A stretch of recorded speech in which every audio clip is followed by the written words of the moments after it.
Don't sit under the apple tree with anyone else but me. Anyone else but me. Anyone else but me. No, no, no. Don't sit under the apple tree with anyone else but me. Till I come marching home. Don't go walking down Lover's Lane with anyone else but me.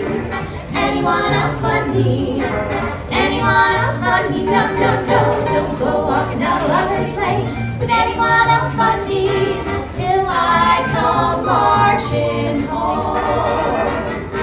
I just got word from a guy who heard from the guy next door to me. The girl he met just loves to pet and fits you to a T. So don't sit under the apple tree with anyone else but me. Till I come marching home.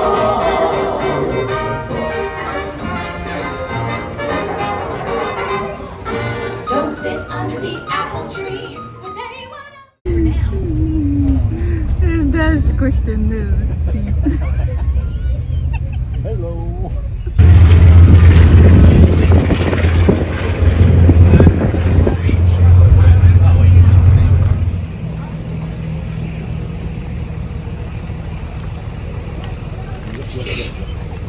Yep. All right, they're getting ready for the attack of the village. There's the village people.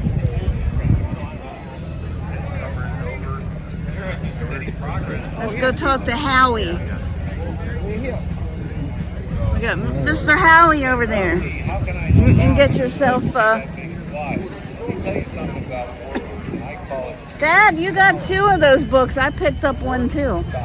Oh no. She handed me 2 of them. Oh, I picked up one. I'll give her one. I feel like I stole a book. A couple of yellow buckets out that you can kick in a few bucks for us. Probably a lot of $2 if you've got it. If you want to see that and become part of that restoration team. Wow, so this is your tent, huh? Memorabilia and knickknacks that you can buy. Well, I tell you, yesterday was so hot. Hit 96 yesterday. I took a lot out of me. I think it took a lot out of me. Look at that guy. He's starting to stink now. Yeah, he's starting to Help smell. us get that P-61 back up in the air. One other thing I'd like to point out.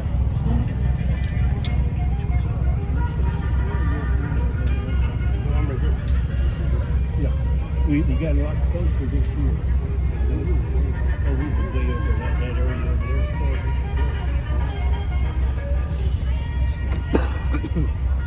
Yeah, close to Fort John's.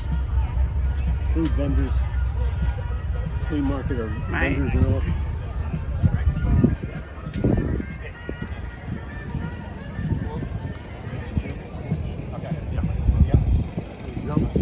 They're actually punching. They're butting together and make a hole. This is one of them here too. There's a slit down the middle that you put over your head. She was swearing that. Yeah.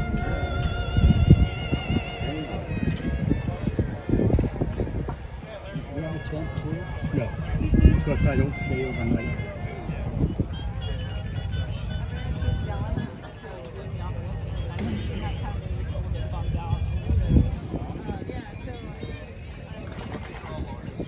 Uh-oh, we might get shot here.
Yeah, the Luftwaffe is not a specialty. I'm an infantry guy.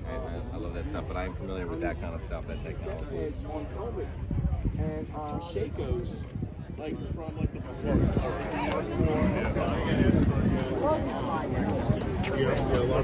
I love meeting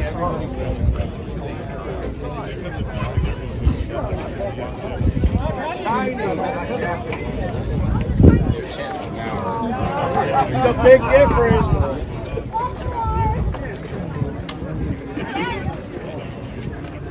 He's American. That's a good record the last time we did it, so we don't want any more. Jared's gonna love this. Oh yeah. You got your German. Those are the good guys. Oh yeah. He would have.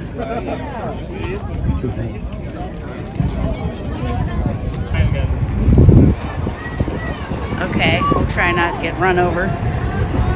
Okay, they're stopping.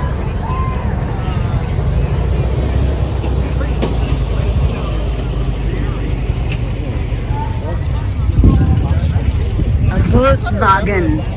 A Volkswagen. That's the Volkswagen.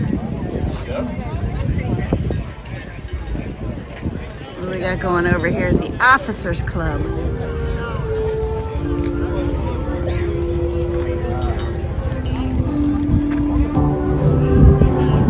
Well, there's Marilyn, or whoever. Solutions slightly used, just like you. Such romantic illusions, and they're all about you. I'll sell them all for a penny. They make pretty souvenirs. Take my loving Just walk around, I guess, and see what else. some for laughs, Here's the schedule. some What time is it? Okay, so we did the French Village skirmish. Inside World War II military vehicle parade forms up. So, Okay. a fun fact. So as the you know, parade I've been is on at the front 11. lines for 3 long years, and war can do a number on love. B-25 as well. mission It briefing makes someone at have to do 11 lots of also. things to survive. And the fashion show's at 11. Oh my gosh. Base Club home front area. The fashion show. You might have to split up.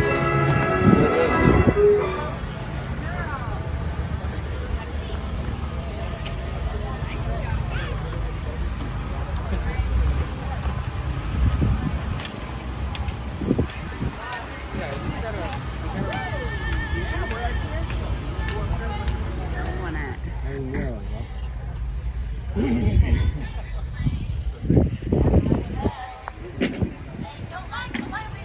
We'll have to keep walking around and find it.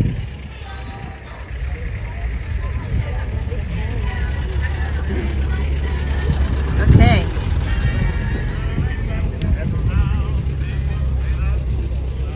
Good old Bing Crosby playing. Alright, what do you want to do here, Mr. Manny? Can't be a proper 1944 time period without some Bing Crosby playing.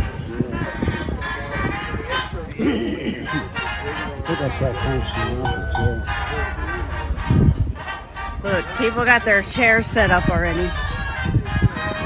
Has been made of magic horn, the revenuers came. The draw was slow, so now they know you can't do that to me. Oh, lay that pistol down, lay that pistol down. Pistol packing mama, lay that pistol down.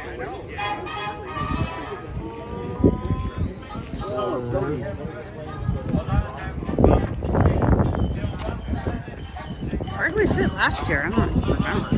Where did we sit last year to watch? Pistol packing mama.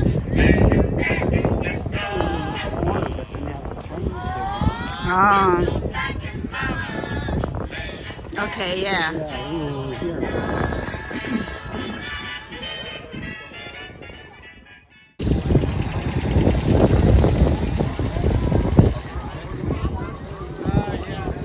The Piper. There's the Piper. Well, there's the museum.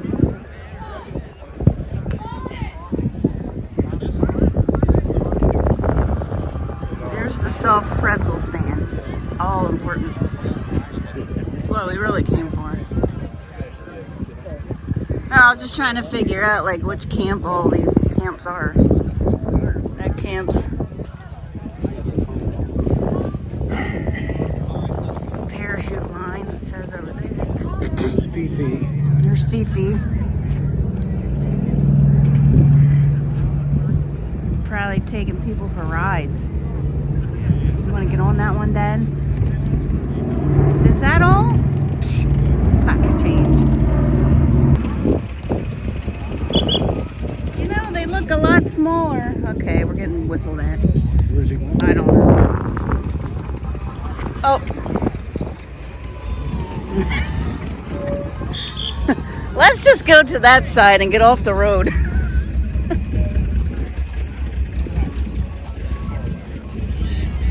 Oh my gosh, there's so much traffic on this road. Let's get off the road.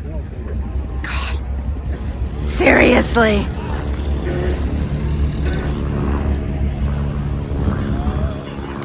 It's like a major highway. Okay, now I'm gonna run them guys down. She's like, what? Ugh. Oh, that's, oh. Okay. He's having a hard time. These new recruits. He's having a hard time.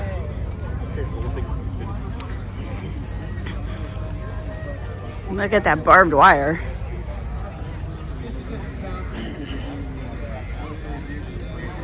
This has to be French. Look at the berets.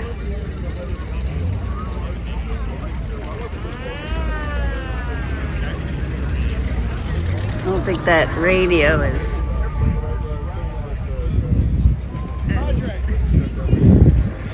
Hey, whatever works. Well, that's interesting.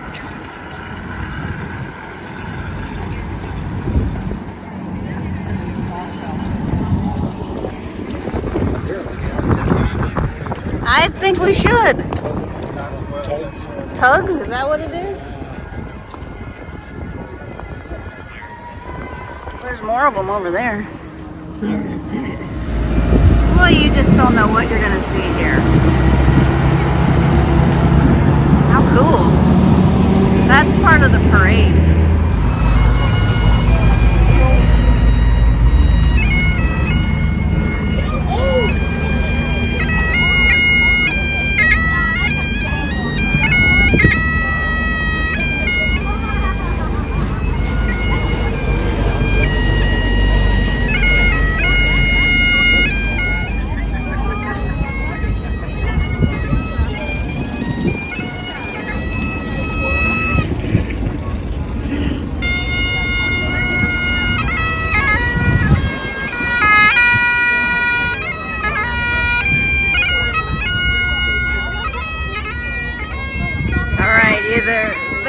music. You either love it or hate it.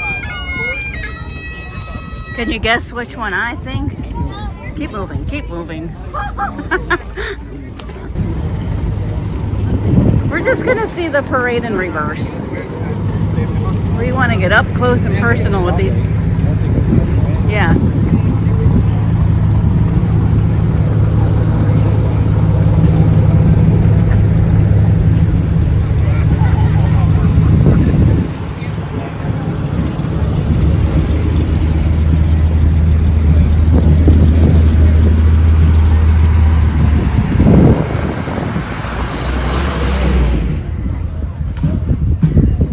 Rita's Ride.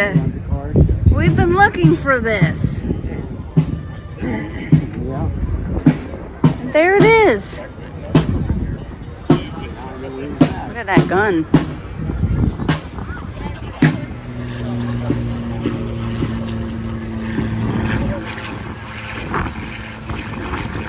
One must stop to watch the planes. I want one of those umbrellas.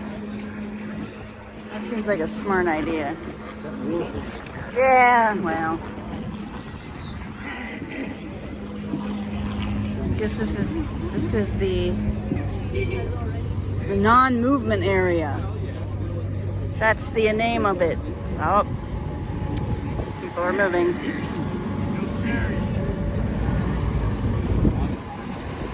Okay. Wonder if General MacArthur will be here. Who's always in the first car? It's not General MacArthur, is it? I think but he was retiring. Was last year his last year? I can't remember. We heard about that last year. He was.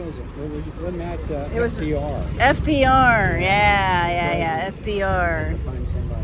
They had to find somebody to replace FDR.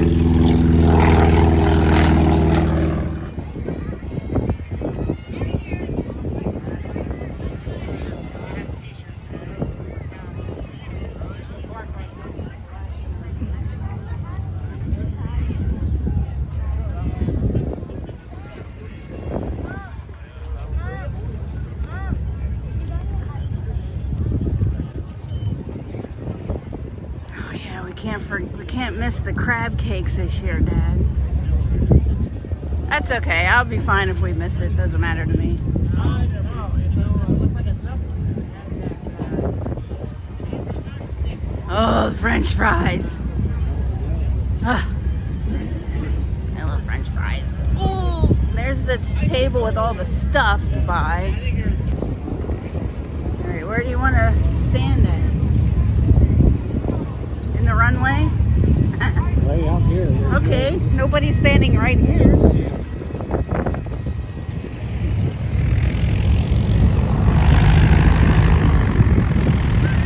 Some planes.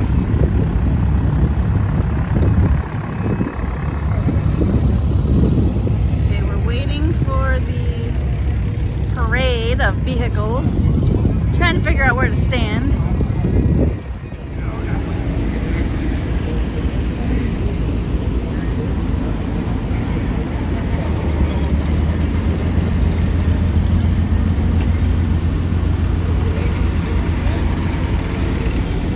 See are these guys standing here. I'm gonna move over here.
blade got stuck.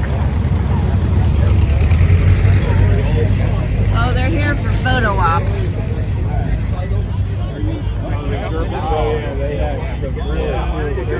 Recital.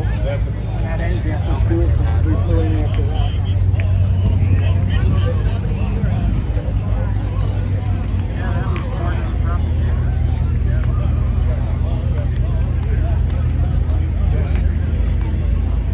Oh yeah.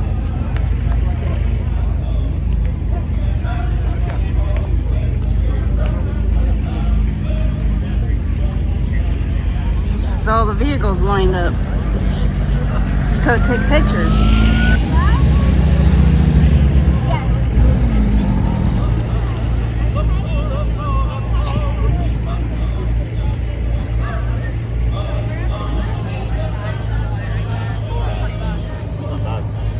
That's the plane I got the picture of. Really small fire range. Actually, that's what's nice. That is so cool. The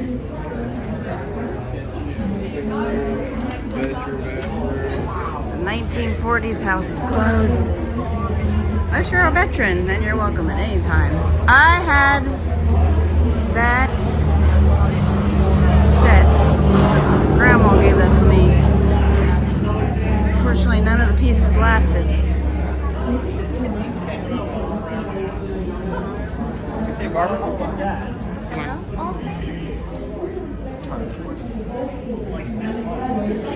Like this much.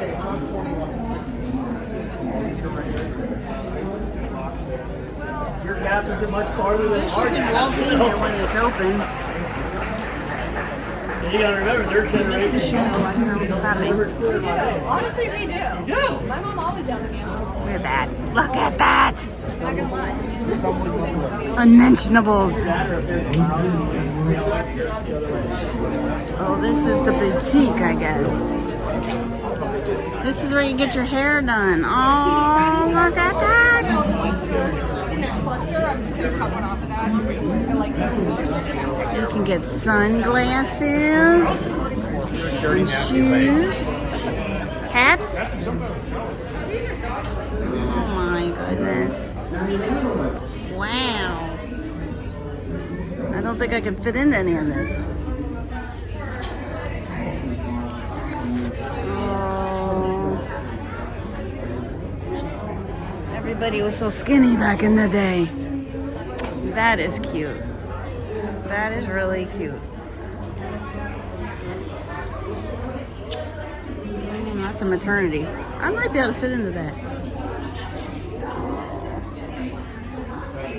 That's really cute. And skirts. Okay.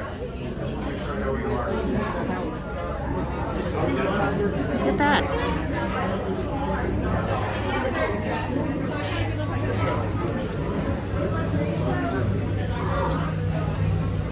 I can fit in any of this. That's really neat. $95.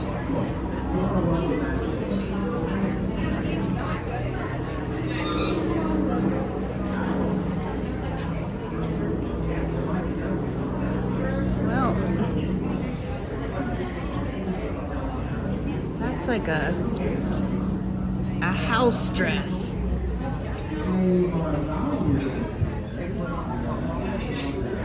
There's a hell. I could see Grandma in this. She would have been in something like that. It's 5,000 miles. Your dealer gives you a free checkup and tells you exactly what work needs to be done to lengthen your car's service and to get extra mileage from your tires. It records every step in the ground crew logbook, just as the Army Air Corps mechanics record the work they do on Uncle Sam's fighting planes.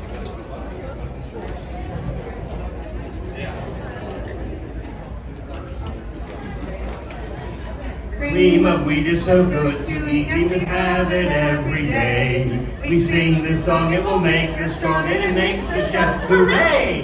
It's good for growing babies and grown-ups too to eat. For all our family's breakfast, you can't beat cream of wheat. A statement by Major General Follett Bradley, Commander of the 1st Air Force. I can't stress too strongly the importance of keeping away from the telephone during any kind of air raid warning. If the nation's warning network is to function efficiently during an emergency, it must have open channels. Observers sighting planes overhead must be able to reach Army Air Force's Information Center miles away in a few seconds after picking up their telephones to report. Army, Navy, as well as civilian fire, police, and other chiefs must have command channels instantly available. Loyal Americans will not aid the enemy by clogging the telephone system with calls and needless inquiry. During and for some time after an air raid alarm, do not use the telephone. Keep telephone lines clear for emergency calls. This is a message from the Bell Telephone Company of Pennsylvania. Well, it's time once again for another comedy episode of Our Miss Brooks under the direction of Al Lewis. Well, the past few days haven't really been easy ones for our Miss Brooks, who teaches English at Madison High School. It seems that she's called upon to assume additional duties whenever Mr. Conklin, Madison's beloved principal, loses a secretary. At breakfast Thursday morning, Miss Brooks discussed her plight with her landlady. The added work that bothers me, Miss Davis. It's Mr. Conklin's temper. I know, Connie. Osgood is a natural-born sour ball. Lemon flavored. No wonder he can't keep the secretary. How about you, Miss Brooks? I don't feel very hungry this morning, Walter. The possibility of my having to wear glasses has gotten me down, I guess. I think that's absurd myself. I wish you'd tell Miss Brooks how little wearing glasses will affect her look. Oh, sure. Oh, you shouldn't worry about glasses hurting your looks, Miss Brooks. I shouldn't. Of course not. Nothing to do that. What I mean is, well, you don't even know yet if you need glasses. So why should you worry about how Mr. Boynton's going to react if and when you do need glasses?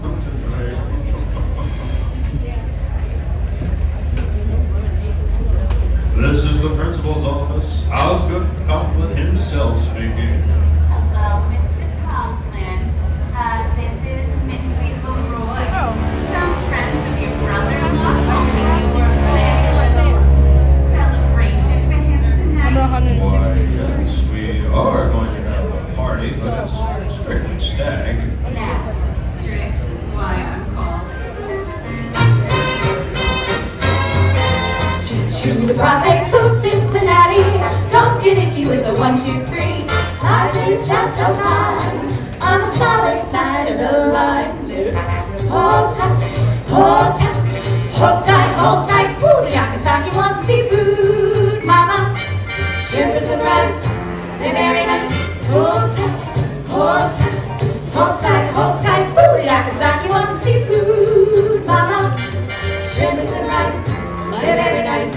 I like oysters, lobsters too. I like the tasty butterfish. Ooh, when I come home late at night, I get my favorite dish. Fish.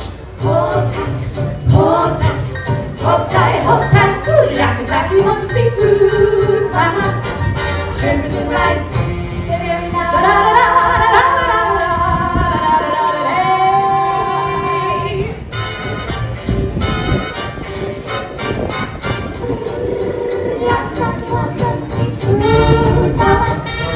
Shrimpers and rice, they're always very nice. Boo-ria-boo, boo-ria-Yakasaki wants seafood, mama. Won't you give it to me, 'cause I'm happy with food and seafood, trust me. Da-da-da-da-da. I like oysters, lobsters too. Da-da-da-da-da. When I come home late at night, I get my favorite dish. Fish. Hold tight, hold tight, hold tight, hold tight. Ooh, Yakasaki wants seafood, mama. Shrimpers and rice, they're very nice. Hold tight, won't you hold tight, hold tight. Ooh, Yakasaki wants some seafood, mama. Shrimpers and rice are very nice. I like oysters, lobsters too. I like my taste of butterfish. When I come home late at night, drip, drip, dripping on the window pane. What's ya? Hold tight, hold tight, I want some seafood, mama. Shrimpers and rice, oh, they're very nice.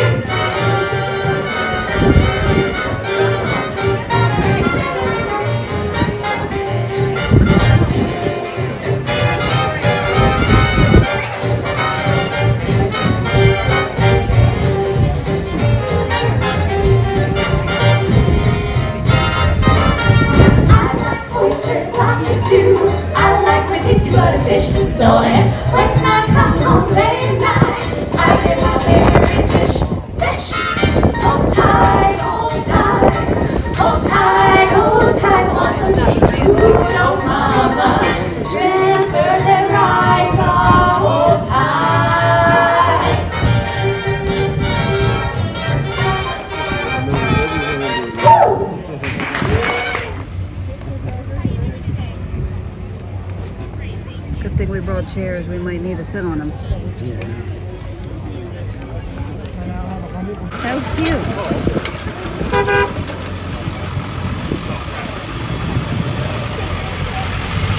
Airplanes, but this had its advantages too, because faster airplanes need longer runways. These aircraft were capable of getting in and out of fields no bigger than a football field, 300 feet. These bad boys could do it, and they did it with style, and they did it often. They even tried launching aircraft of this type off of ships using a special hook arrangement where they could come along and they could trap on board any kind of ship that had been modified with the trapeze arrangement. We're going to let you listen to them as they go by.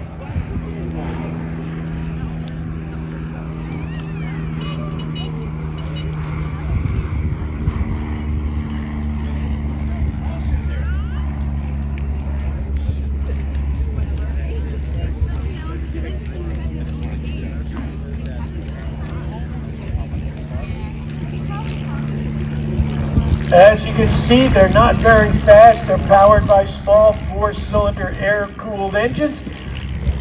They're little flat pancake engines, we used to call them. They're now known as boxer engines. Up in our lead here in the L2M, we have Eric Radilla. He's our team lead. Followed by Tom McIntyre. This is Joe Melanchak.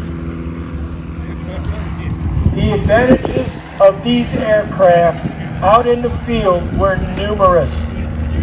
They did a lot of covert stuff.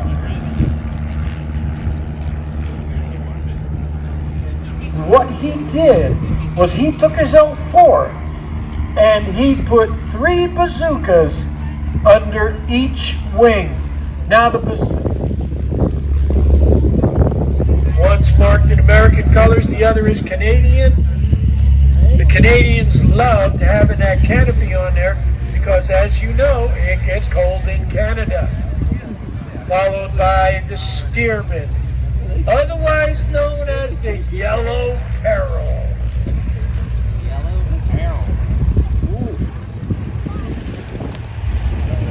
And that is a French trainer. That is the Stamp, or Stomp. I forget exactly how it's produced, but that was a French primary trainer. It was also used in later years as an aerobatic airplane.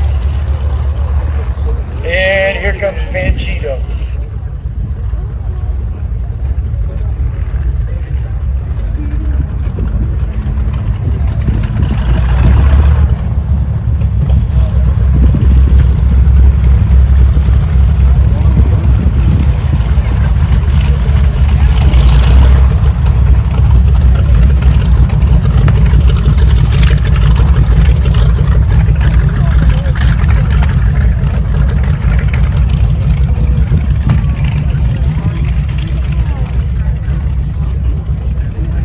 PT-26 equipped with that beautiful glass canopy there, made flying in the colder temperatures of Canada. Very nice. In America, we left that canopy off, called it the PT-19.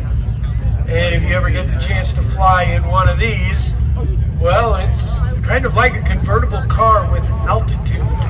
The view is fantastic.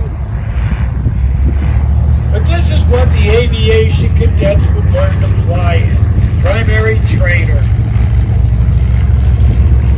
You're going to sit there and you're going to learn all about flying. Now, if you did it right, you moved on to the advanced trainers. If you did it wrong, well, they washed you out and you wound up somewhere else.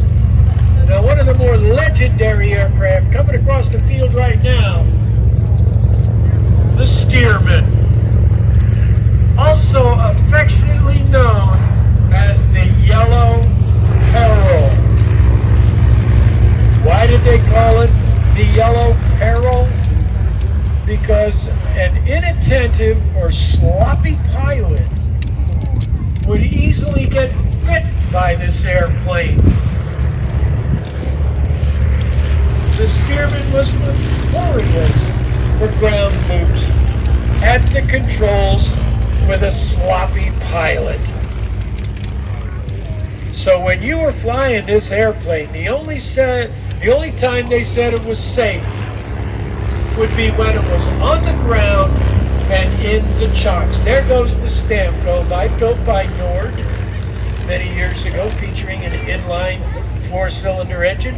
It is one of the slower aircraft out there. Not that any of these airplanes are speed demons. You're gonna have to push them pretty good to break 100 miles an hour. But speed was never their purpose. Fairchild aircraft was built right outside of Hagerstown, Maryland, as I recall. Features a very complicated wooden wing fuselage, steel tube, but that wing is a lot of wood. And from what I understand, the center section is quite a lot of work if you happen to be in the process of restoring one. I've heard many horror stories. In the lead, we have Mark Dinest, followed by Tim Trimble, Christian Kapler, and Dick Smith flying that stump out there. I believe that Neil Bachman is up there as well.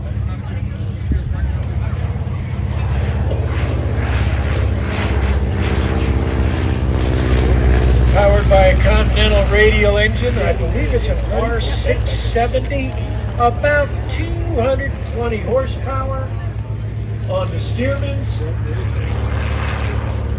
PT-26s, it's a Ranger inverted inline 6-cylinder, also approximately 200 horsepower.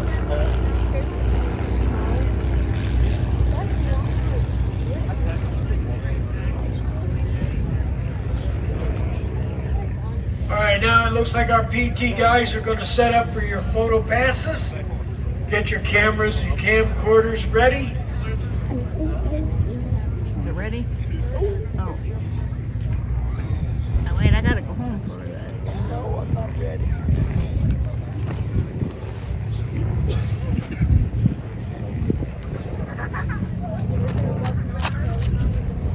Here you go, ladies and gentlemen. Mark Dinest in the lead here. The PT-26.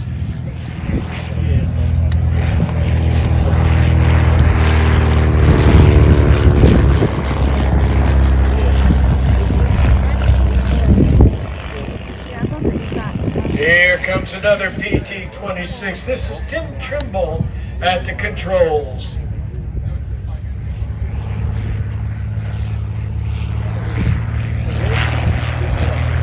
Let's put the power to it a little bit.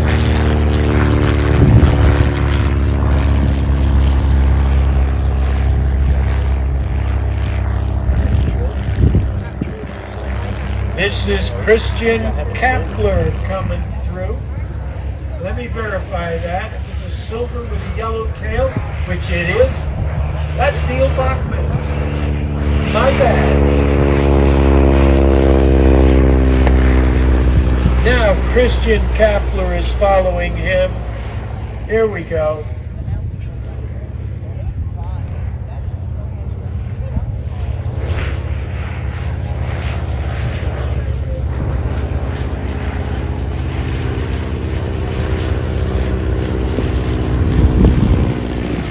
And last but not least, in the position of tail end Charlie, here's Dick Smith and the stamp.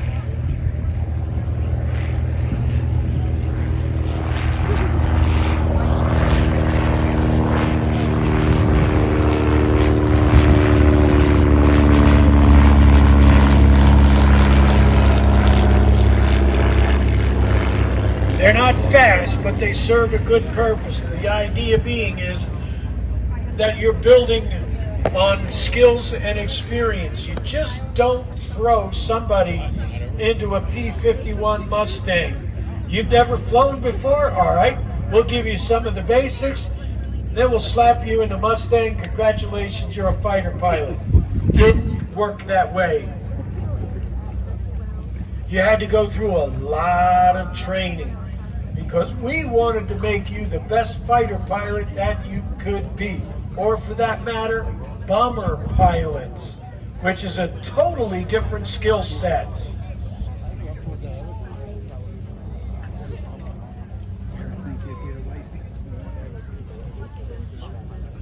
I don't know if I have time.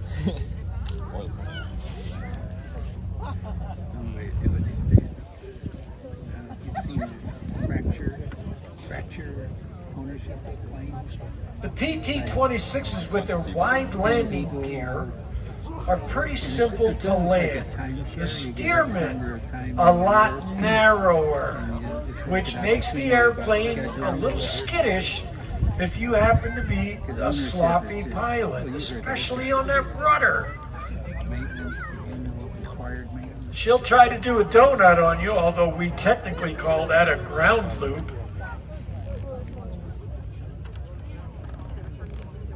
Fortunately, the skills needed are not that difficult to learn. It's just that you really gotta pay attention. The steerman will give you plenty of warning when she's getting ready to bite you. And if you're paying attention, not a problem. If you're not paying attention, well, ruh-roh. And way out there, Dick Smith in the stomp, coming back in with his airplane, playing the part of Tail End Charlie.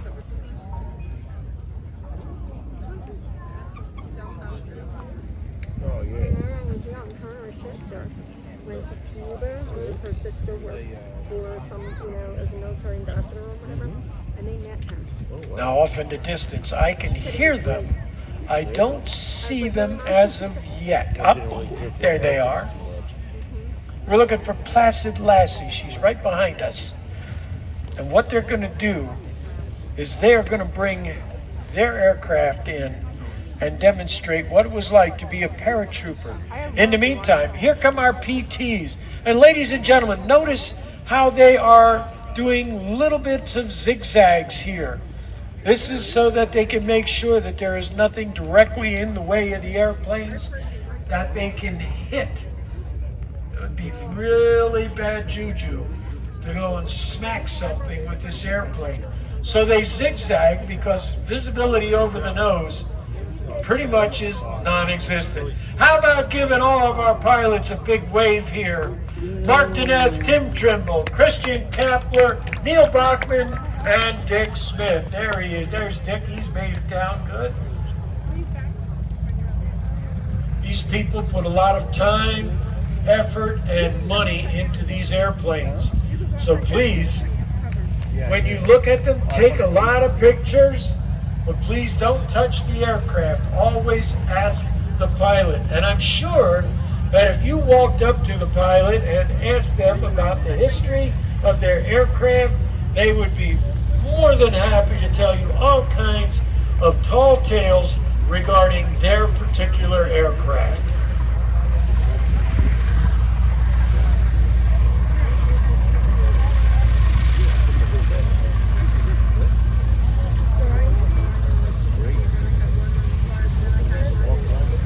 All right, everybody, from the right, here comes Placid Lassie. This is going to be a WDI run, wind drift indicator. And last but not least, here comes Dick Smith, Tail End Charlie. The idea is that as Placid Lassie goes across here, they're going to drop a couple of streamers. They call them wind drift indicators. They popped purple smoke. And what they're going to do is they're going to come across the field. The jump master is going to kick two of those WDIs out the door. And then they're going to watch where they end up. Gives them an idea where the paratroopers will be jumping out from. WDIs away. Let's see how far they go. Winds are pretty gentle today. They shouldn't drift too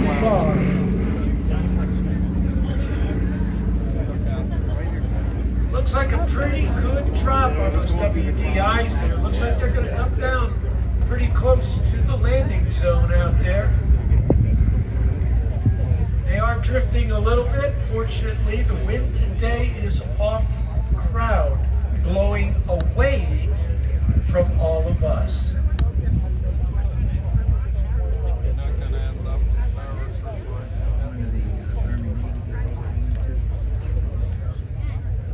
It looks, now I'm guessing here, it looks like the WDIs are coming down on the other side of the runway. That's not too bad. All right, so what the pilot will do is he will compensate, bring the aircraft around. He's going to bring it a little closer to the crowd so that when the jumpers do bail out of the airplane, they're going to be a little closer toward you. These round parachutes, they do not have the steering capabilities. What you do is you exit the aircraft and you hope that everything works. And of course, the old military joke is, well, if the parachute doesn't open, just bring it back, we'll give you a new one. Believe it or not, the Germans were experimenting with jumpers and no parachutes during the end of World War II. The Germans were desperate. They were trying all kinds of things. Our guys, they preferred to use the silk elevator. If you were a fighter pilot and you had to bail out of an aircraft, it was called hitting the silk, and then you became a member of the Caterpillar Club, having successfully used a parachute to exit a crippled aircraft. Here we go. Here's Placid Lassie.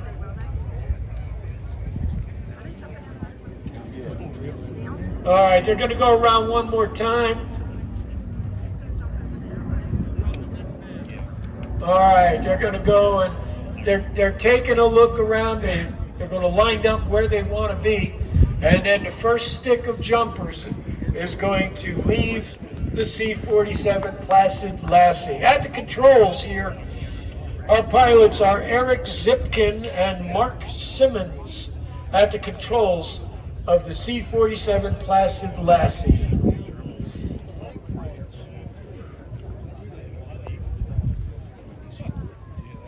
Now, from what I've seen on the internet, they run a jump school. Ted was talking about this earlier, and I'm sure he'll talk about it after the show today. But these guys run a jump school down in Fredericksburg, Texas, where you can be qualified to do this. And I know what you're thinking. Why would somebody jump out of a perfectly good airplane? Well, in World War II, it was a job that had to be done. The D-Day invasion would not have gone off as well as it did without all the paratroopers that jumped into the Normandy, France area the night before.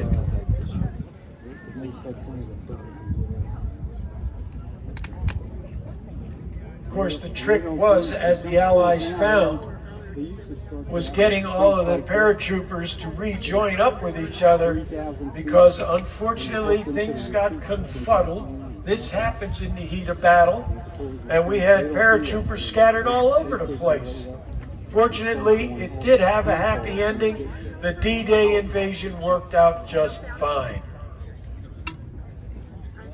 Looks like Placid Lassie is inbound our location. The first stick of jumpers. Michaela, I know I'm going to botch this, Sir Sulidi, Andrew Christophic, Jorge Ribaldo, Mario Silva, Armando Zepeda, Gene Krupa, and Travis Millhouse. You're going to have 7 jumpers coming out here very shortly. Keep those cameras rolling. Here comes Placid Lassie, the first stick, courtesy of the World War II aerial demo team. Wait for it.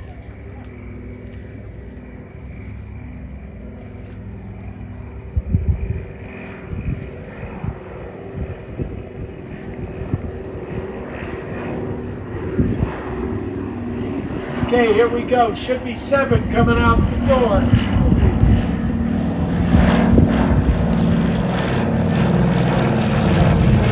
Here's 1, 2, 3, 4, 5, 6, 7. We've got full canopies. Life is good. That's a good thing. All right, now here comes the fun part. They have limited steering. These are not sport parachutes by any means. So the maneuverability is very limited on these chutes. Hey, by the way, want to let you know, they can hear you right now. There you go. Let's raise the roof, everybody. Let's let them know how much you appreciate it. Don't forget to wave and cheer and make all kinds of noise. They can hear you right now. This is Michaela Cersaluti, Andrew Kristofic, Jorge Ribaldo, Mario Silva, Armando Zepeda, Gene Krupa, Travis Millhouse. All right, here we come. Okay, we got 1 down on the other side of the runway. He's all right. Here come the rest of them. We got 2 down. There's 3, 4, 5, 6. Here's number 7. Everybody's safe on deck. Yeah, give it up for these guys. All right, fortunately the winds are light today. But when the paratroopers hit the ground, the first thing they want to do is get control of that parachute, because what can happen is it can drag you across everything. Amen.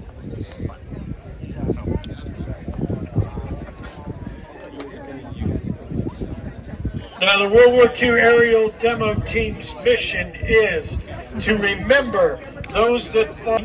Is his son, Henry Viswat IV, our drop zone safety officer, Steve Minot, and the malfunction officer, Drew Hodges. Here comes Placid Lassie. On the last stick, we have Doug Jessup, Tom Sadowski, Mark LaRoche, Jake Stottlemyre, Jason Romero, and the jump master, Keith Harriet. Jump master's always the last one out of the airplane. And we've got 6 jumpers away. We've got lots of open parachutes. Life is good.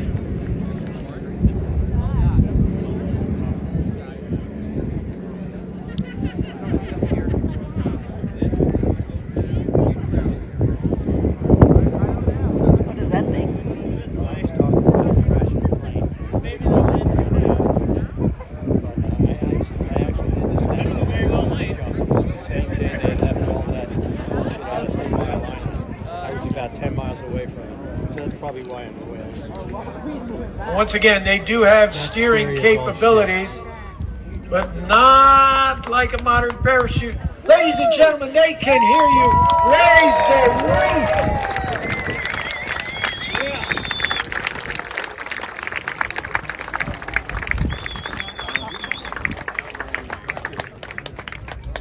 By the way, for those of you who are interested, this is called a static line jump. We have 1 down, 2 down,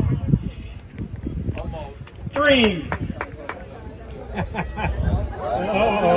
Oh, he's going to be close. Look at this.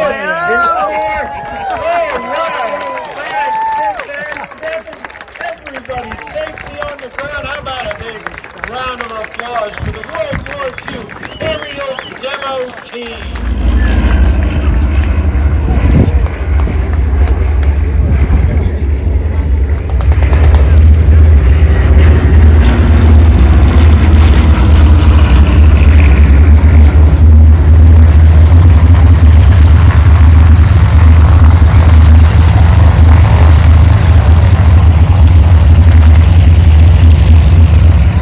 This is Buzz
swing the tail a little bit to see over the nose to make sure you're not doing something as simple as running off a runway, or in this case I should say very nicely done. All right, and in a moment the Jersey Jerks will assume their takeoff positions. Yeah, well, yeah, they actually loaded it. I know that's what happened to a lot of the Jeeps. Hello, for you.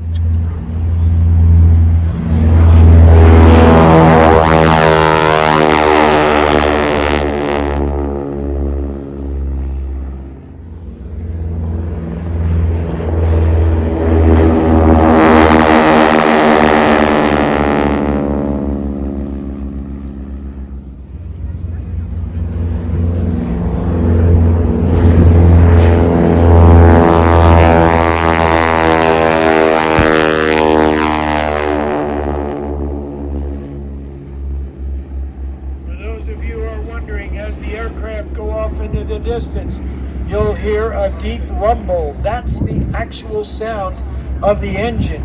That rapping sound you hear that hurts your ears, that's the sound of the propeller tips breaking the speed of sound.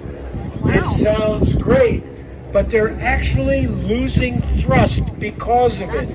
Propellers just don't work good when they're spinning in excess of the speed of sound.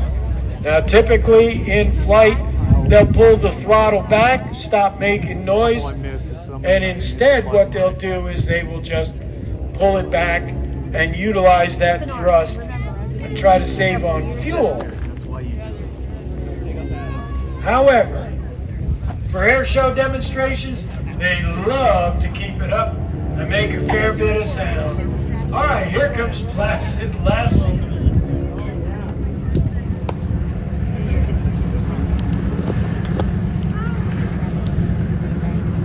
Get your cameras and your camcorders and everything ready, people, because they're going to make a lot of thunder as they go by. From the rear and the right, here come the Jersey Jerks.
Now I want to point out something very interesting to you here.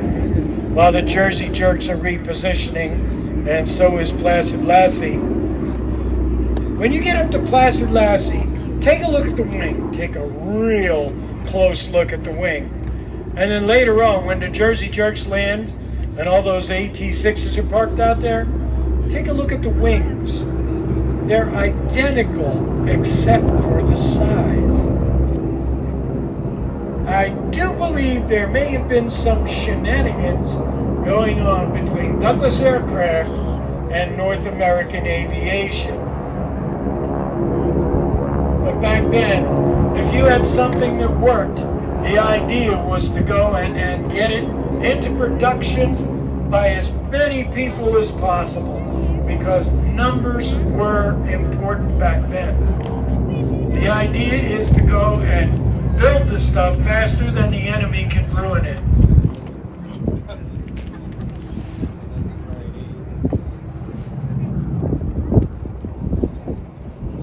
Coming around from the right into trail formation, here come the Jersey Jerks. The sound you're listening to is the R1340 radial engine, generating about 600 horsepower. Here they come.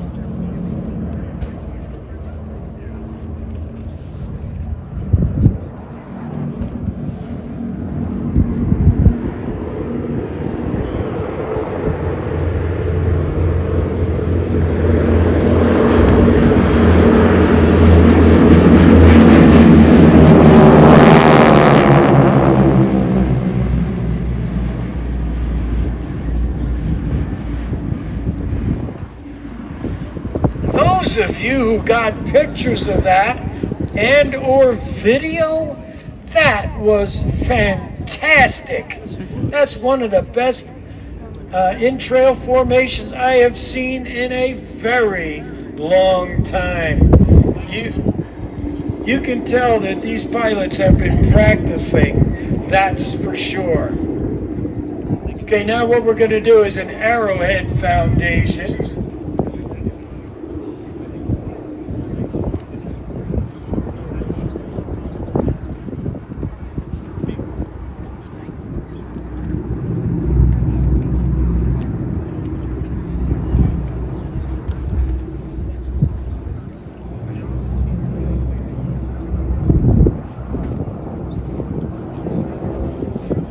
Listen to the sound of the engines.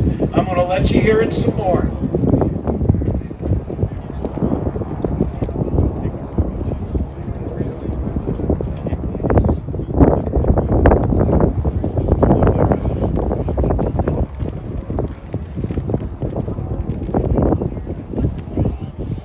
Tell you what, the people that are living out over where they're flying over, they are getting quite a treat. Of course, That's where I good news is, right there. so are you. Coming around from the right, we believe this is going to be the Arrowhead formation. Our Jersey Jerks are Kevin Rousseau, John Mazur, Gavin Nagel, Buzz Cortese, Craig Sampson, and Nick Zeroli Jr. If the Zeroli name sounds familiar to it, well, that's because his dad, Nick Zeroli Sr., a very accomplished model aircraft designer.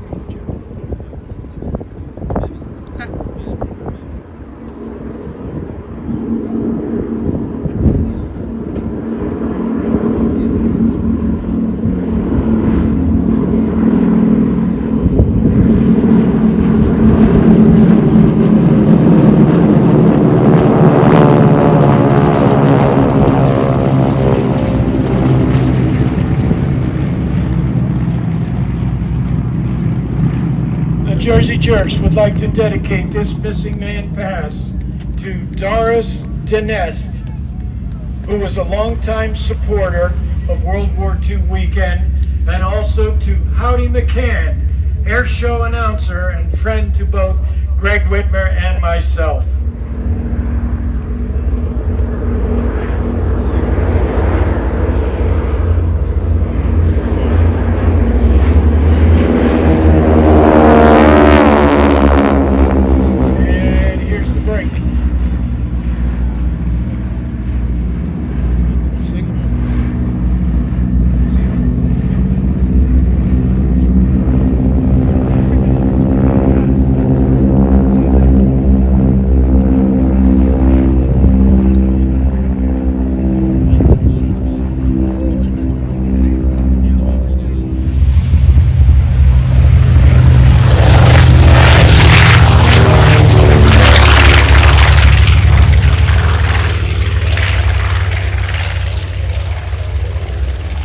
The Jersey Jerks were named for Major Don Strait, retired colonel from East Orange, New Jersey.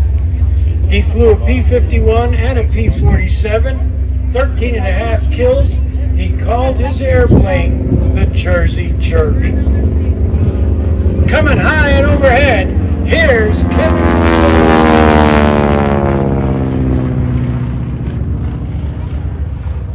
Pulls up on the vertical, smoke is on.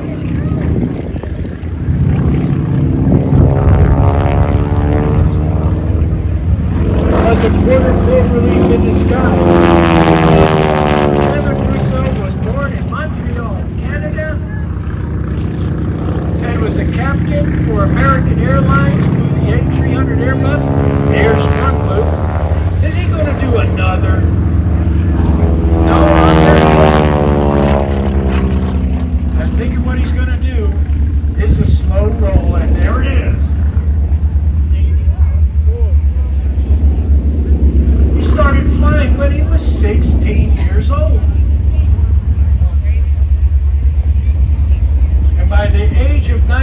he had his commercial, instrument, multi-engine, and instructor ratings. This man loves to fly. Coming back around from the right. He joined the United States Air Force Reserve when he was 22 years old and has amassed a tremendous number of hours. I'm guessing he's probably up around 15,000 hours by now. Kevin Russo, SNJ. This is the Navy version of the AT-6000. In a loop right here. Here's the hard part. All the G's are building up. And as he pulls up, as he gets over the top there, he's going to be weightless, hanging by the belts. And here comes that hard part again. That's about the force of gravity experienced by Kevin as he pulls out of that maneuver.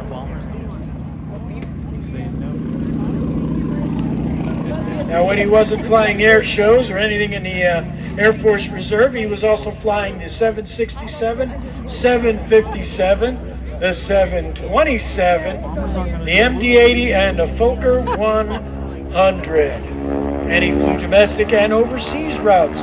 Was also a check captain for over 2 years on the A300 Airbus. From the left, 600 horsepower up front.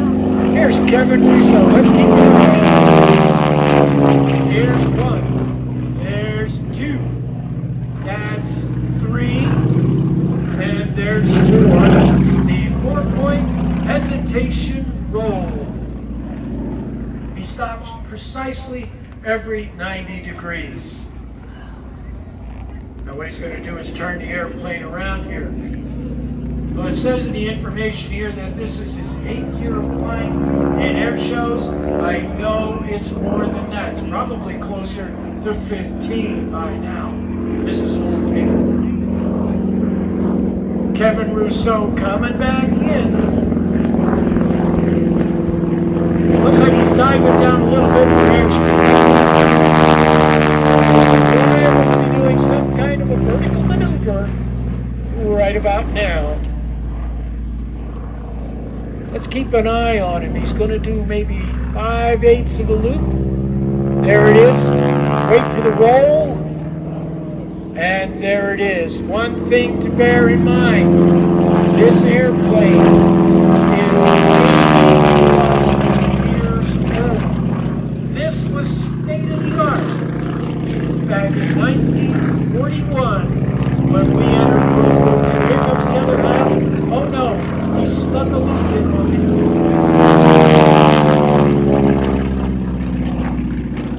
It is a testament to the men who designed these aircraft, built these aircraft, and to those who still restore them, maintain them, and keep them flying. Just how rugged this ship really is.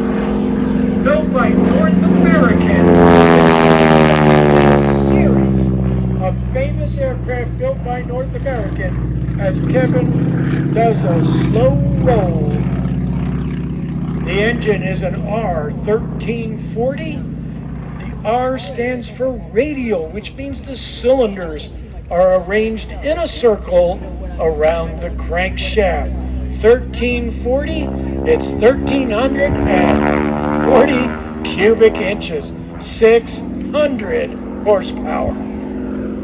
From the left, keep your eyes on him, watch this. There's 1, 2, 3, 4, 5, 6, 7, and 8. The 8-point hesitation roll. I know what you're thinking. Fast Eddie, did they use 8-point rolls in World War II? They did not. But what it does, these maneuvers teach coordination, which comes in very handy in a combat situation, because there are times when you need to have the airplane coordinated, but there are also times when you uncoordinate the airplane.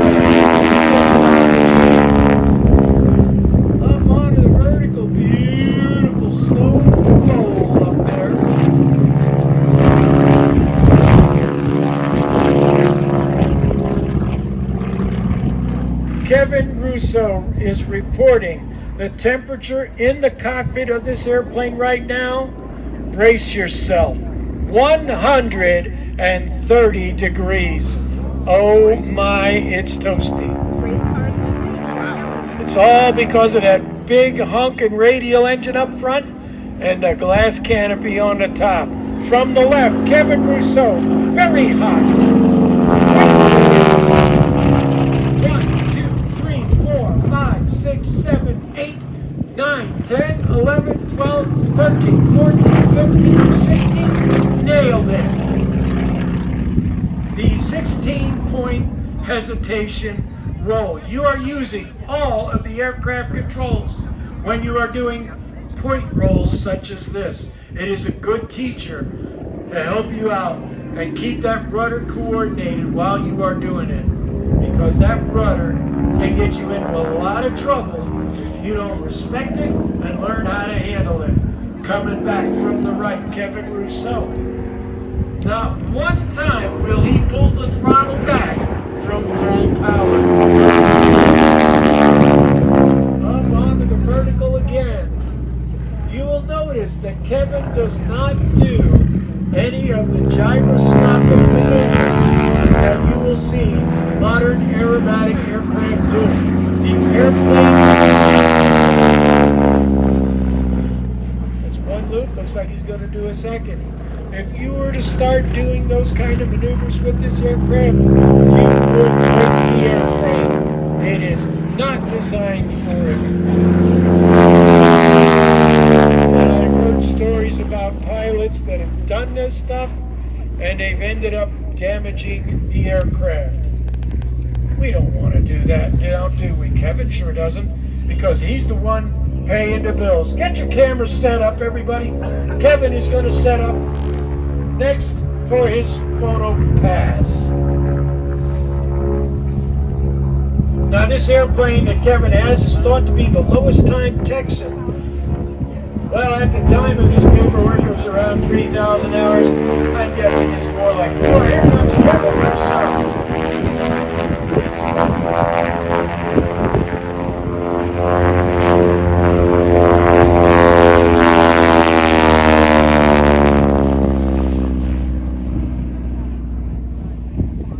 By the way, for those of you who think that that is the ultimate roller coaster ride, you would be correct.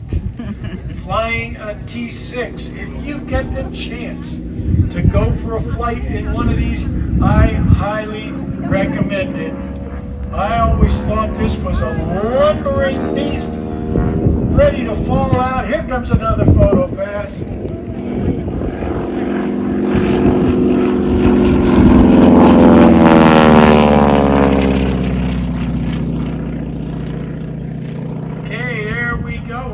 He's lowering the wheels or extending the undercarriage. You get the opportunity to fly in one of these airplanes, you should. I always thought that the AT-6 was a lumbering beast just waiting to fall out of the sky. Well, a 1-hour flight in one of these airplanes cured me of that. This lady is nimble. She can dance. Trust me on that. Powerful. What was it that they say about Pratt & Whitney engines? Reliable power, trust in God, Pratt & Whitney, I believe they said. That R2800 can take a beating and still keep on running. It was used in a lot of airplanes. The Corsair was one of them. There was also the Hellcat, the Tiger Cat, the C-46 Commando, used in a bunch of airplanes. And at the end of the war, it was also used in several commercial airliners as well. The Martin 404 comes to mind. The FG-1D Corsair, stand music at the controls.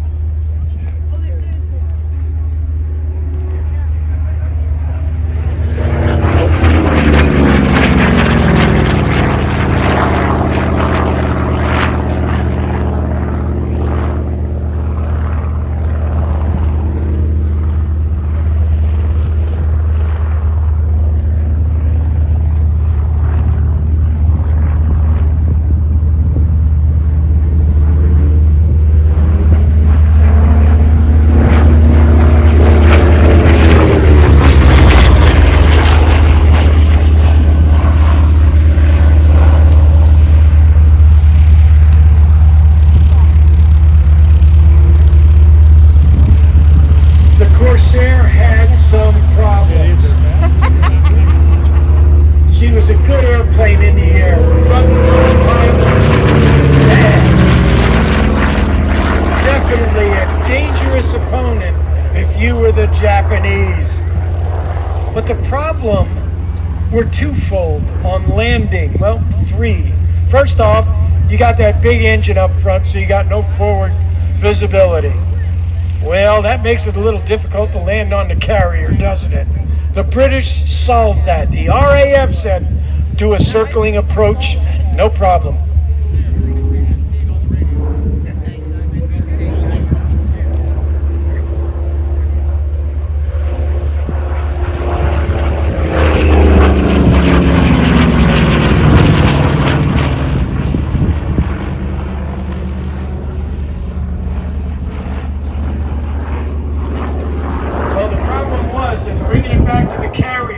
Was difficult for two reasons. One, the landing gear was bouncy, which is bad. Hey, I'm doing real good, Stan. How are you today?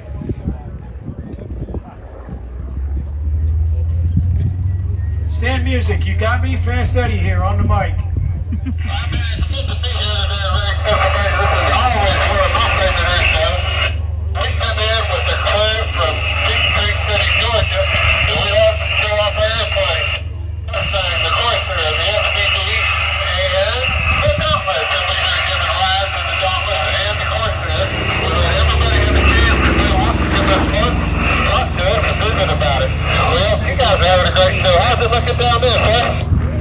Stan, it looks terrific. I think you got yourself a real hot rod airplane there.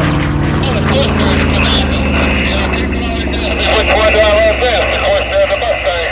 And I always tell them, it's whichever one I got out of just now. That's my favorite. That's great, Stan. Is it warm in the cockpit? A whole lot with everything. And he has convinced me that talking on the radio during the show is a great idea. So I hope you enjoyed it, Tom. We're going to give you here a nice big vertical maneuver. We love to do the vertical in this place because then it comes in here nice and fast, and we can move to the vertical. Here we come up.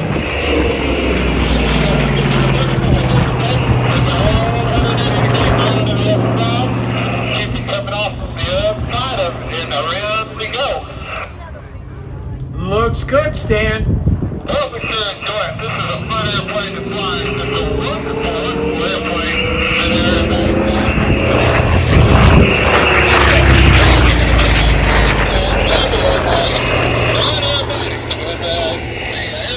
Let us come on the 500-foot line, which is the center of the runway, as long as we don't do anything about it. So what we're going to do is give you a nice quick turn here, then come down the runway and try to show you what the speed of this course is. All right, Stan, open it up. And after we're going to hear it hook, we'll give you a chance to see it with the gear in the hook now. Sounds great, Stan.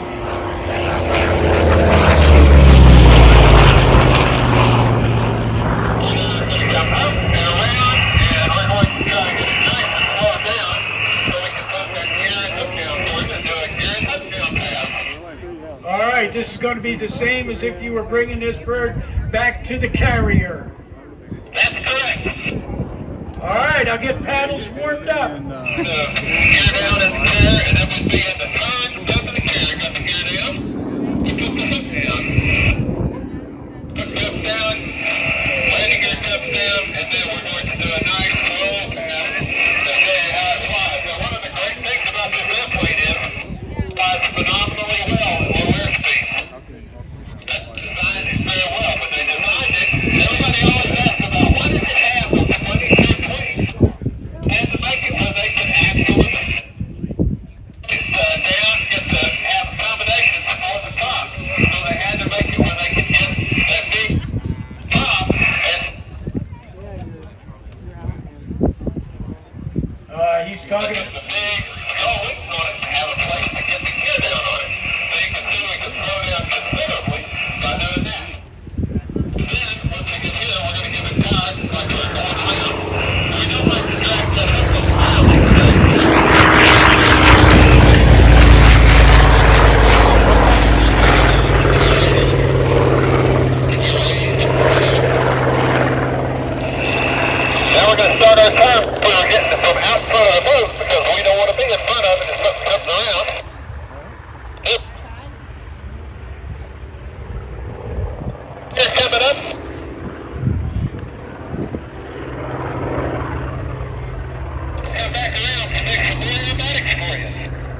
All right, Stan, bring it. People are loving it. So we're climbing out, giving it some power, and maintenance crew at the Delco Wing has done a phenomenal job. They put in a very nice engine monitor for us, so we have the ability now to be able to look at all of our cooler head temperatures, and that's one of the things I'm watching. They're staying at a nice, cool 380 or less, which your pilot in the audience will recognize as a very good temperature for an airplane that's being worked hard. It is being worked today for sure.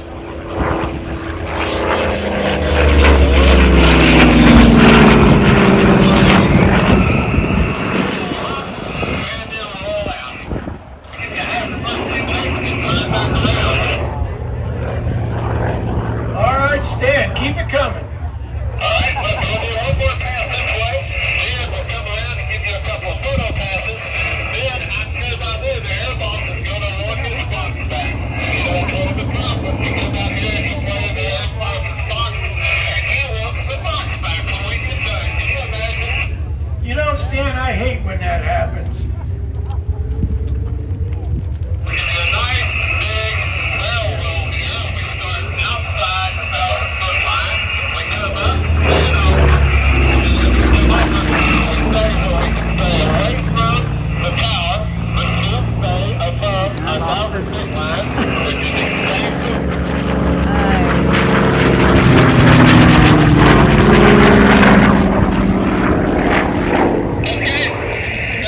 Thank you very much for letting us visit with you. We're going to give you a photo pass, then we're going to come back around and land.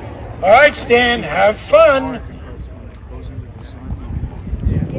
Stan Music live from the cockpit of the FG-1D Corsair. I was saying earlier that there were problems with the Corsair on landing. Two of them. One, the gear bounced. The RAF stepped up and said, we can fix that, and they did. They changed some valves in the struts of the Corsair. Here comes that photo pass.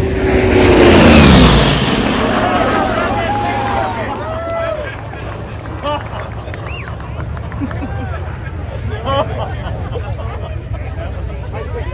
wasn't ready for that. I was not ready for that.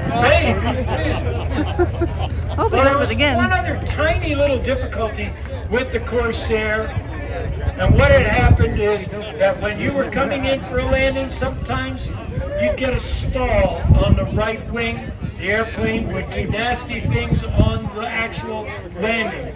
The British figured it out. The RAF modified the wing slightly. They put a little piece on the leading edge of the right wing, and that fixed the problem. The next thing you know, instant hero. The Corsair excelled at ground attacks, was used by the Marines during World War II. But there was also one particular individual who stood out, and that's Major Pappy Boyington.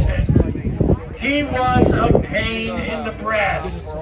However, he got himself shot down, spent time as a POW, and was subsequently awarded the Congressional Medal of Honor.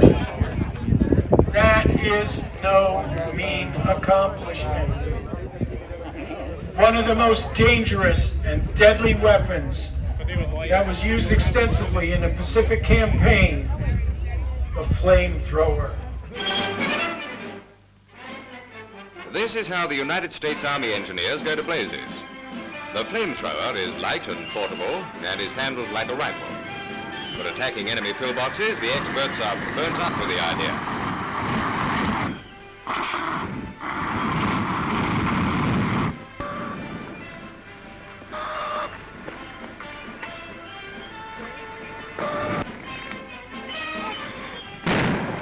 Nice little toy if you know how to play with it. The Japanese were dug in, and we're about to demonstrate the art of using a flamethrower off to, well, to the side if you're out looking at where we have the aerobatic box. Demonstrating the flamethrower. If you've ever seen the videos on YouTube of it, it doesn't do it justice. We're about to do a live fire demonstration you may want to come over and get closer. This is something not to be missed.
Of February 1945, after a furious naval and air bombardment, the men of the 4th and 5th Marine Divisions landed on Iwo Jima with what was going to be 36 days of hell.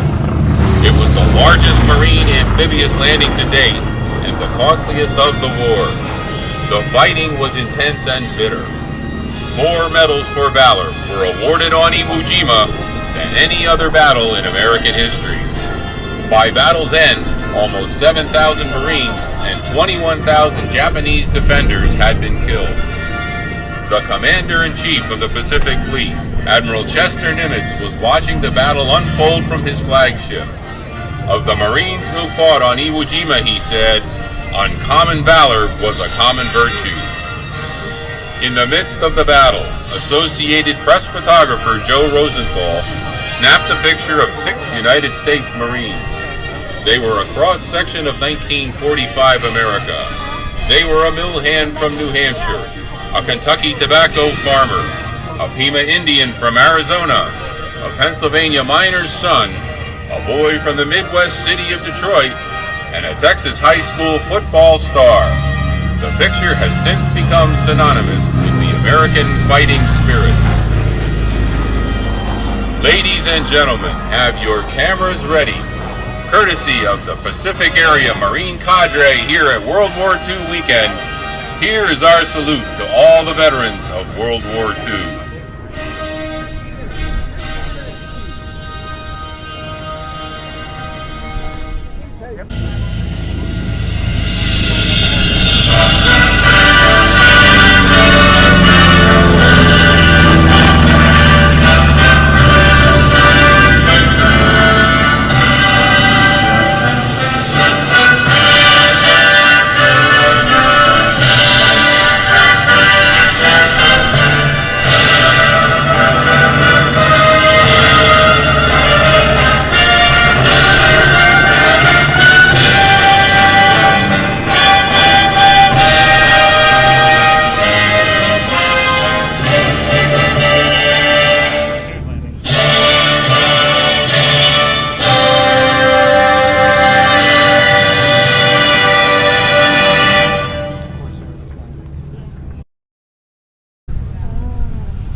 World War II in the Pacific was a war where climate, terrain, and disease were as hostile as the enemy. A war against a determined and fanatical foe that did not believe in surrender. A war where no quarter was given nor taken. A war that required combat power to be projected over thousands of miles of ocean. A war that needed a special breed of soldier able to launch amphibious assaults directly into the teeth of the enemy defenses and win.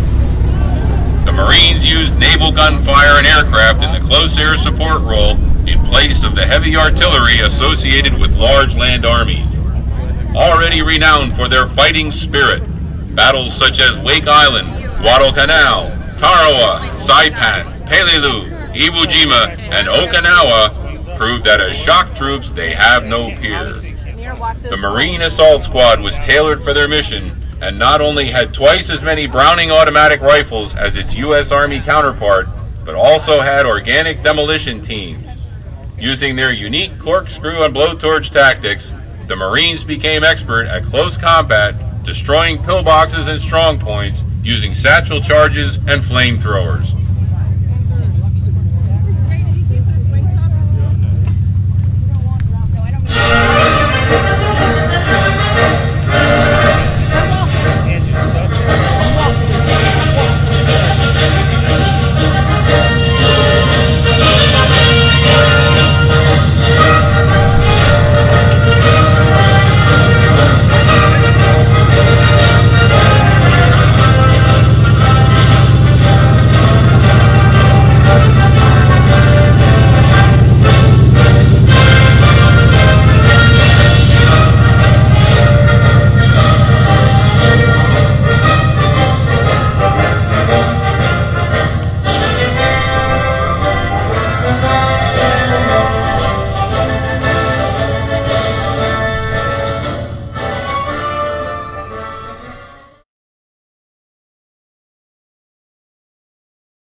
42.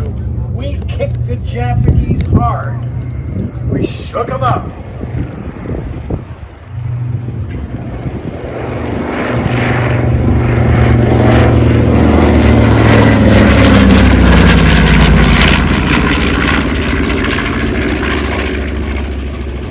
Pearl Harbor was still fresh on our minds, and Roosevelt said, we need to show the Japanese that we can hurt them. Jimmy Doolittle organized them, and in April of 1942, from the carrier deck of the Hornet, we launched 16 of them.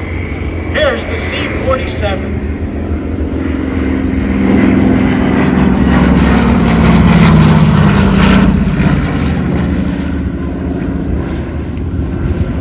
At the controls of Placid Lassie is Eric Zipkin, Mark Simmons. In Hairless Joe, we have Bill Clark and Captain Anonymous. The C-47 was famous for being used for almost everything that needed to be done by a large twin-engine transport.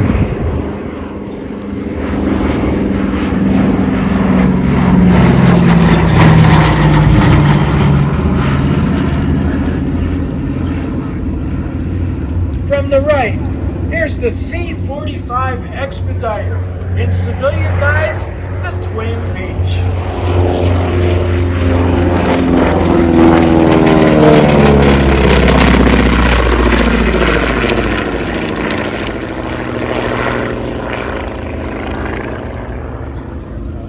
The Doolittle Raiders really didn't do a lot of physical damage, but the psychological damage against the Japanese actually worked in our favor. Here's Panchito.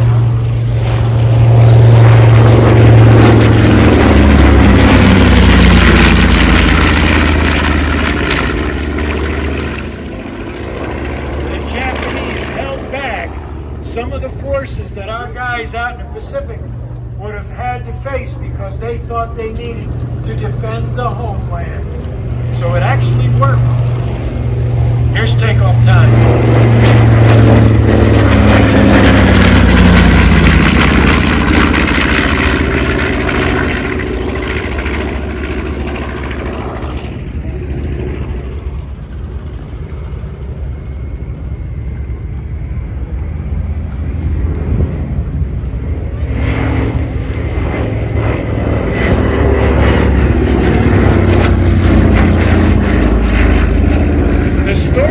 C-47 was simple.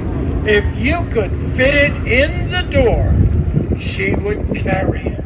Proven on a number of occasions, including use as a bomber. Who'd have thunk it?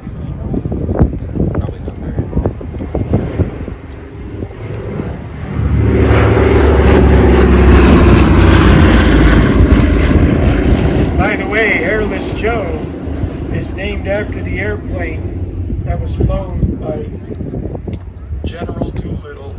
And here's the C-45.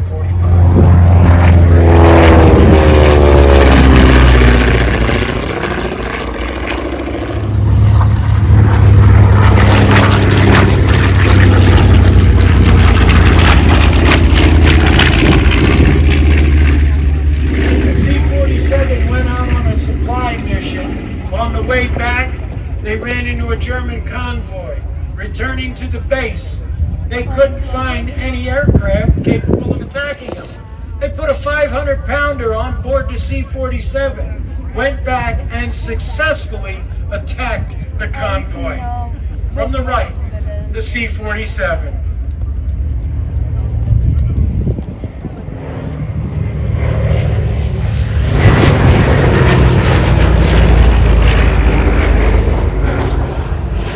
Basler Conversions in Oshkosh, Wisconsin refurbish C-47s and DC-3s in their yard. They had probably the most famous DC-3 or C-47 of all. She was not a lead aircraft, she was the lead aircraft. I'm talking about that's all, brother.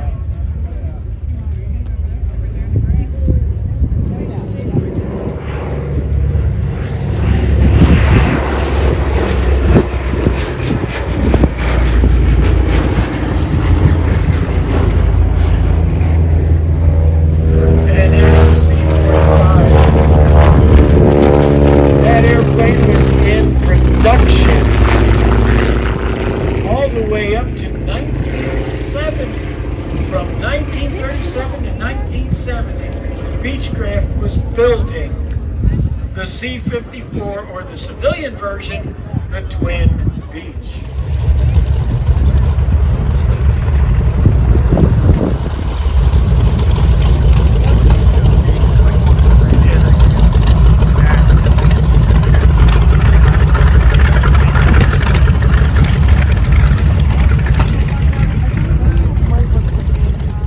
As you can tell, we've been invaded by the Germans, ruh-roh. It's time for our European battle simulation here, or not simulation, recreation, here at World War II weekend.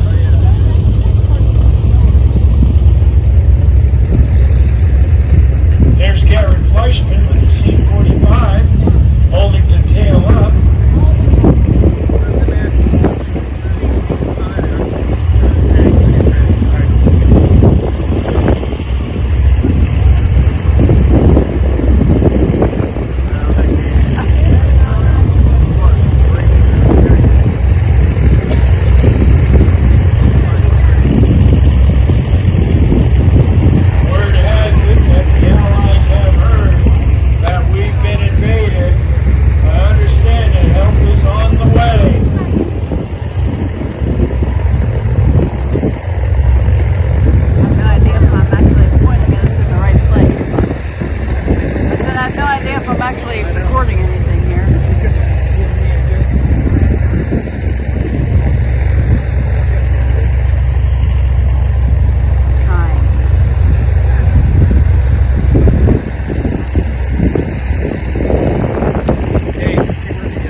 All right, ladies and gentlemen, I understand that the Allies are on the way.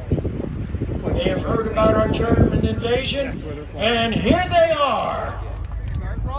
Yeah, it's starting now. So. And now it is my privilege to turn it over to our battle narrator, Tim Kuntz. How's everybody doing out there?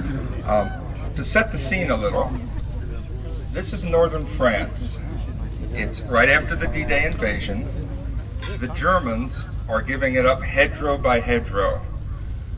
The Americans are counterattacking. They have a small armored force, and they're going to meet with the German armored force. If you look at the German tanks, these are slightly older tanks. These are Panzer Mark IIIs. They have a contingent of infantry with them, about 3 squads, and they have a small Kumba wagon, which is the German version of the Jeep, and they have a truck transport. Now, the Germans did have a lot of mechanized, but they also had a lot of horse-drawn.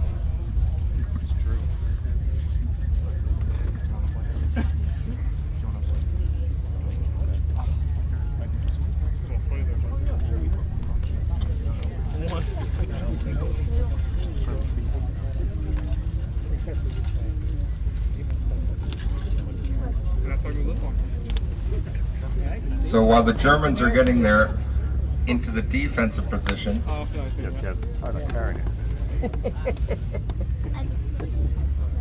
the Americans have sent a few jeeps across just to look things over. Now the Germans aren't going to fire because that would give their position. They're waiting for something bigger, and something bigger has just crossed the taxiway. That's a Sherman tank with a M8 armored car, and we have, I'm seeing 2 half tracks, and about 4 or 5 jeeps. So the Americans are getting ready, and they're going to start the assault.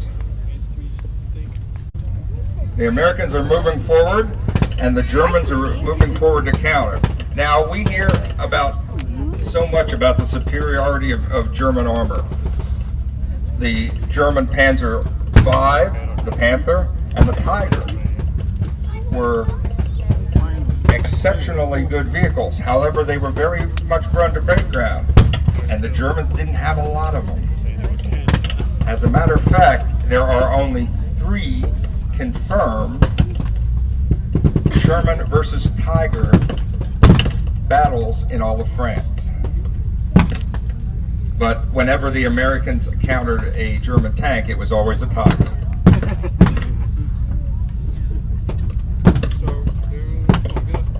The German tank on the far part of the airfield, that had the long 50 caliber high velocity gun, very effective gun. The tank that is closest to us, that has the shorter 50 caliber gun. That's more for infantry support. You can see the Germans are leapfrogging forward, trying to get the advantage here.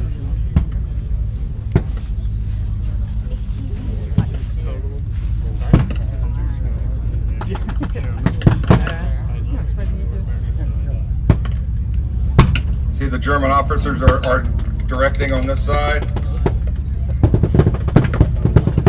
The American infantry rode in the half tracks. They dismounted. The 50 caliber on the half tracks provided the support. Half tracks were not a combat vehicle. They were not used in direct combat. They were used to bring the troops into combat. It protected them against artillery fire, small arms fire, maybe.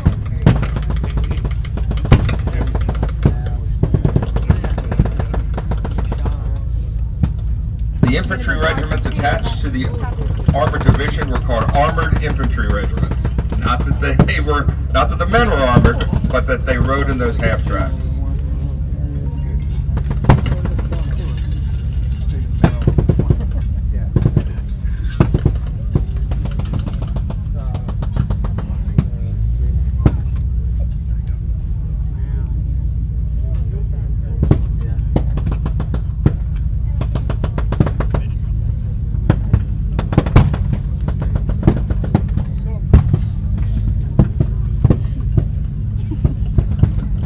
Small German field gun, that's a PaK 35, that is a 37 millimeter. The Germans used to call it the door knocker, because by this stage in the war, it was, with the 37 millimeter, not too effective. It would be effective against the half track and the armored car, but not against that Sherman. It looks like the Americans are moving forward. The American infantry is behind the half track. They're going to maneuver back. Looks like the Germans have had second thoughts about recapturing this section of France, and they're falling back. On the run.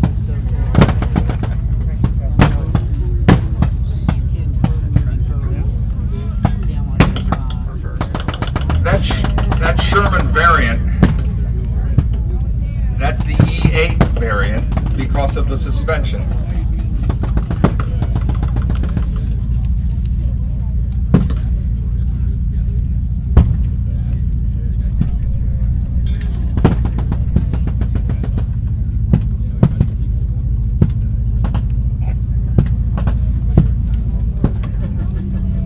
German soldier just threw a potato masher and he sacrificed his life for focused fatherland. But it looks to be all in vain as the Americans are moving forward with a relentless assault on the Germans.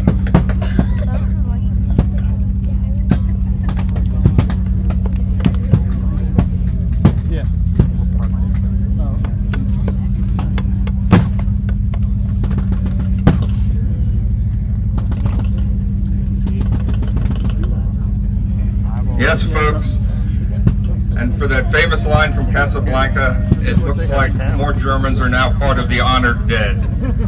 So the Americans are going to come in, take some prisoners, take some things. The Sherman is moving forward, and it doesn't look like anything can stop the American advance.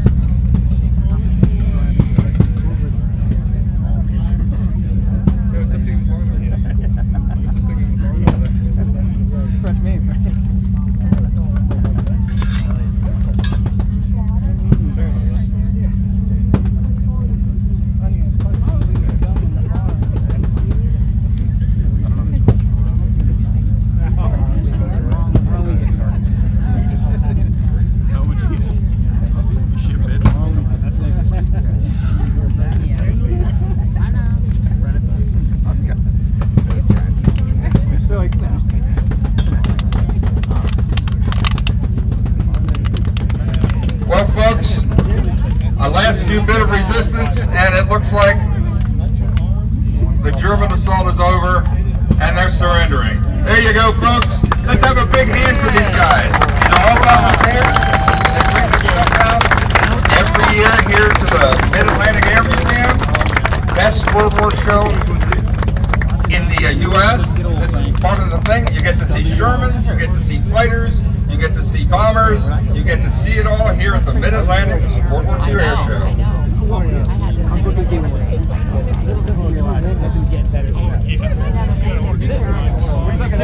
Like I said, these guys buy their own planks, buy their own vehicles. Everything here is privately owned. Who would like to own a Sherman tank? I'd like to own. Drank all your water. Good work. I'm going to start a GoFundMe. But so, thank you. And thank you from the Mid-Atlantic Air Museum here at our World War II weekend and the European battle. As you well remember, anybody remember the Manhattan Project? Oh yeah. We wanted to be the first with the atom bomb, and we were, but it took a tremendous amount of effort. The problem being is that Little Boy and Fat Man were both huge and heavy, 10,000 pounds apiece. That's what you call a big bomb. Well, you needed an airplane to carry it, and an airplane with the range to go to Japan and back. The B-29 immediately popped to mind. Now, Boeing built 15 special airplanes that Paul Tibbets and company took for use with the atomic bomb. They were called silver plates. Now, does anybody remember the names of the two airplanes used in the atomic bomb runs? Now, I'll guarantee you, everybody knows the Enola Gay. She's in Dulles right now, Air and Space Museum, just outside of D.C. But anybody know the name of the second aircraft? Boxcar. Very good. Where is she sitting? She's at the Air Force Museum in Dayton, Ohio. Ladies and gentlemen, from the right, here comes Fifi.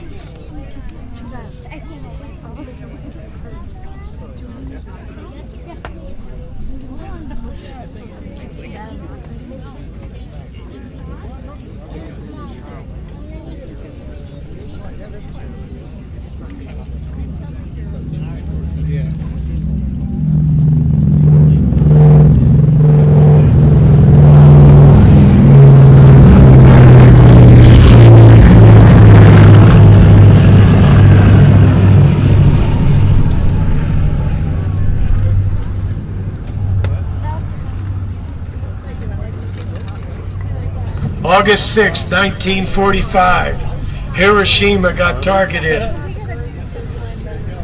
3 days later, after the Japanese wouldn't surrender, Nagasaki got hit. Nagasaki was a backup target.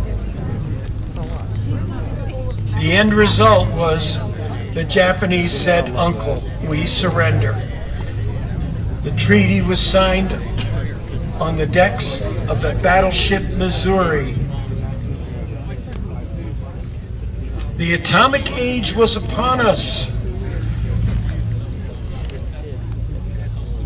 And a lot of people would say, well, I don't know if we really needed to use the atomic bomb or not. But according to estimates, the casualties, if we had to invade Japan, would have been in the millions. The Japanese people were prepared to fight to the death. Every one of them. They were making preparations for an American invasion. The atomic bombs convinced them otherwise. What the Japanese didn't know was that we were out of atomic bombs. We had no more material for another bomb. We had enough to build 3. Trinity, which was the first one, tested at White Sands, Little Boy, and Fat Man.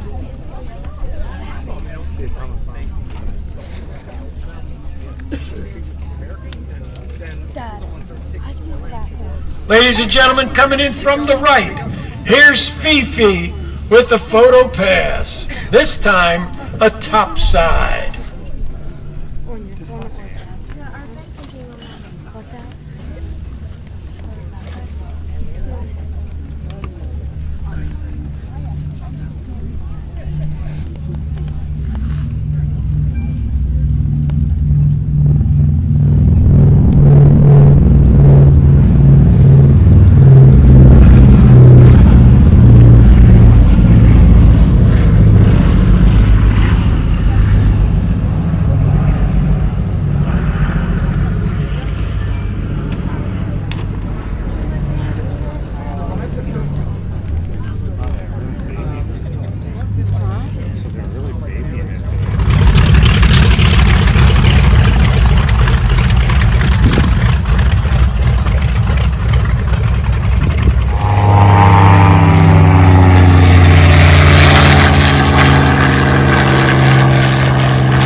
First prototype P-63 flew on December 7th, 1942 with an improved Allison engine, 1,710 cubes, 1325 horsepower, with a war emergency rating of 1,500, so you could get out of there quick if you had to.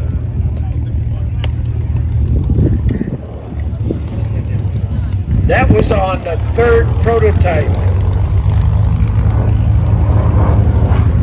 Mark time.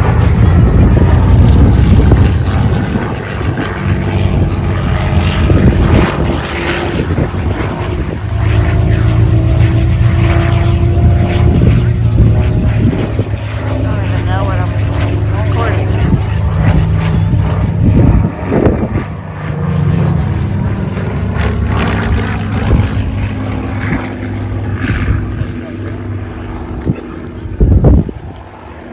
Now with that big engine on board, it made that airplane one of the fastest King Cobras with a top speed of 421 miles per hour. Normally, the top speed was 410 miles an hour.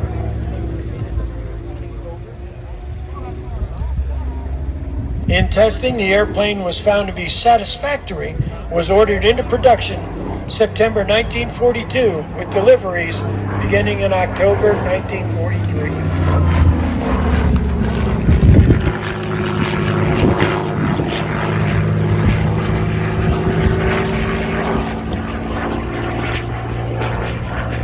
Hard to see what I'm recording.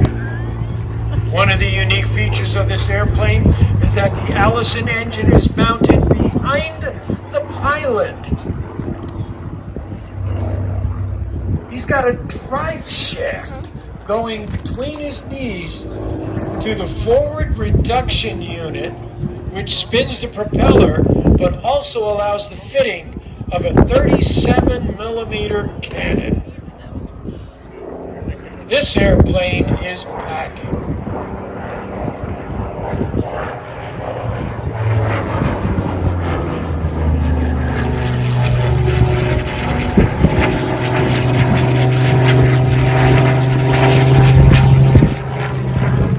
That wasn't all, because it also carried 50 caliber machine guns, specifically 4 of them, 2 in the nose, 2 in the wing, and was also capable of carrying 500-pound bombs. Maximum takeoff weight of 10,500 pounds. A range of about 450 miles. Here's Mark Todd, Point Rose with the P-63. Now this was built by Bell Aircraft. They built the Air Cobra, P-39. Then they built this, the King Cobra, And of course, Bell went on to build a lot of other things, including the X-1, and later on, Larry Bell and company got into helicopters.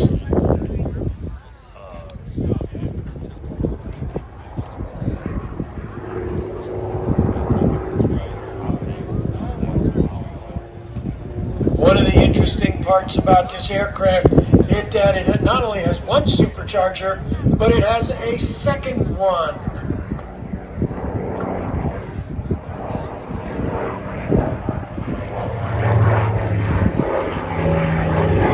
Slow aileron roll there. It was a remote mounted supercharger and was hydraulically driven. I'd love to see the plans on that. I've heard of all kinds of different ways of driving superchargers, but hydraulically, this is the first time I've ever heard of it. It's got to be interesting. But the supercharger is there for high altitude performance. Fortunately, the Russians kept most of them under 15,000 feet. Now, I understand Mark Todd is going to set up for his photo pass here in a moment. He's going to come around from the right for his photo pass. And by the way, if you are thinking that this airplane shares common components with the P-39, let me explain, it does not.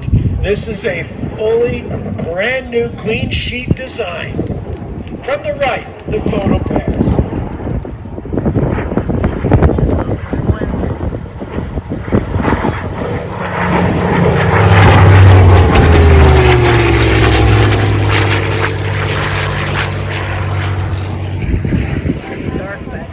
Now there was a special version of the P-63. It was called the RP-63A. It was painted bright orange and was specifically modified as a target aircraft. Fighter pilot trainees at gunnery practice would use frangible bullets, and they would actually shoot at the airplane. If you hit it in a good spot, there was a light on it that would get lit up. They were called pinballs. The majority of the P-39s and P-63s went to Russia. The rumor is there are hangars full of these aircraft out in the Soviet Union. I know a lot of people that would love to get their hands on one of those airplanes. But so far, that story remains just that, a story. There has never been any proof behind it. Sure would be interesting to find out, though.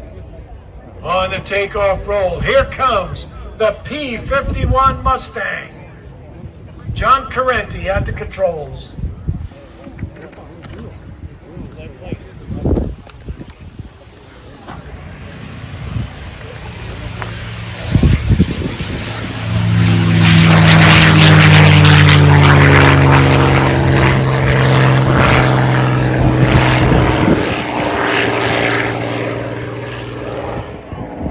I'm sure that most of you here know the story of the P-51 Mustang. Now, the RAF approached North American, because North American wasn't really busy at the time, and said, hey, we would like you to build us P-40 Warhawks under license. North American said, are you kidding me? We can build you a better airplane. And they designed the P-51. It went from plans to the prototype in 117 days. All it needed was an engine, which was an Allison. The Allison engine is a good engine. The problem is that without the turbochargers, it doesn't have the high altitude performance needed. The British bought them. They loved the airframe. They said, this is a great flying aircraft. But what they didn't like was the engine. Above 15,000 feet, the power of the Allison engine faded. The end result being is that the airplane wasn't good in combat. However, the British had this little engine made by a small company known as Rolls-Royce. It was the Merlin engine, which at the time was powering Spitfires and Hurricanes. They said, what would happen if we would put this Merlin engine into the Mustang airframe? Well, North American was aware of the engine. They were well aware of the Merlin. They made it so that the conversion was easy.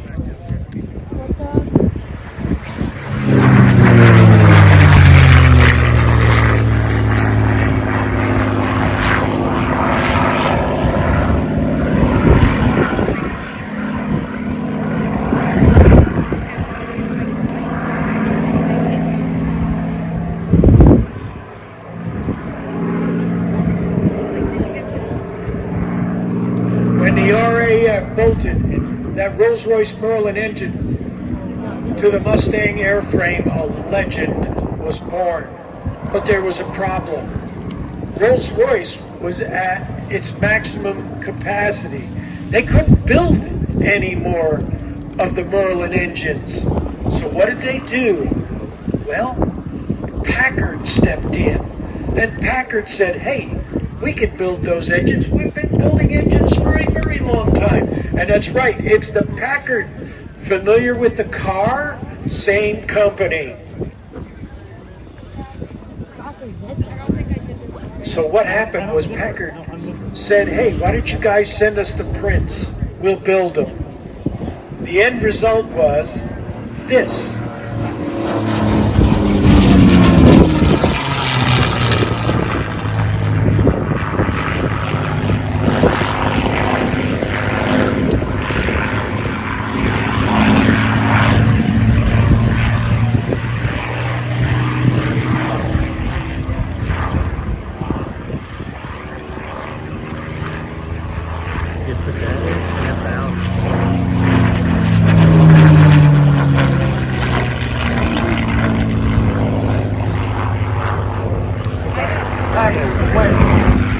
From plans to production in 18 months. Oh, right there. Your bag?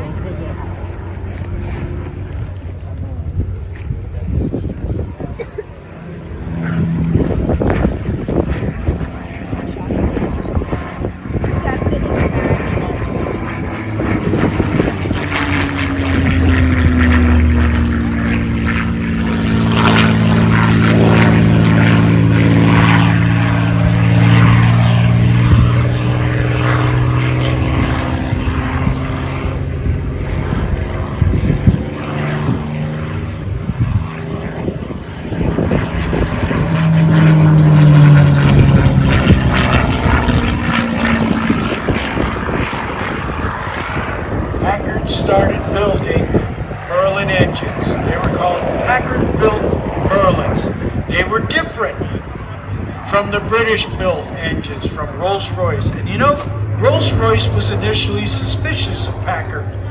So Rolls-Royce somehow finagled themselves into getting an engine. And they took it apart.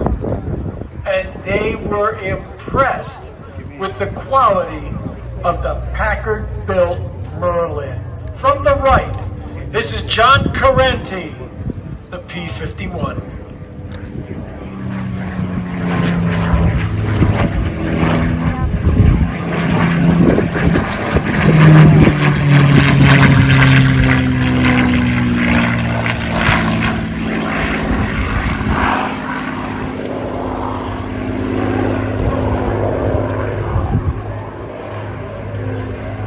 I got a true story for you.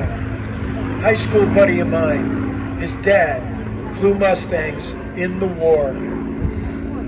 His first time up in a Mustang, he's playing around in the skies, he's shooting approaches into the clouds. And he decides, well, I can't play anymore, so I better land. He was making an approach, and when he pulled the landing gear lever, it broke off in his hand, with the wheels still up. From the left, John Carenti.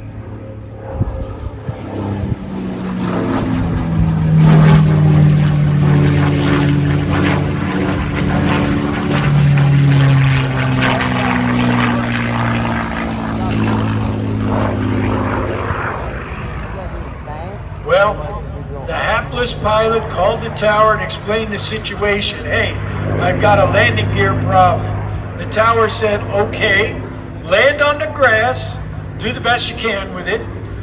He replied that he was going to do approaches until he found one that felt good. Well, that was his first approach. He set the airplane down on the belly, walked away from it okay, and as the crew chief of that airplane came walking up to him, he handed him the gear lever and said, "You might need this." True story.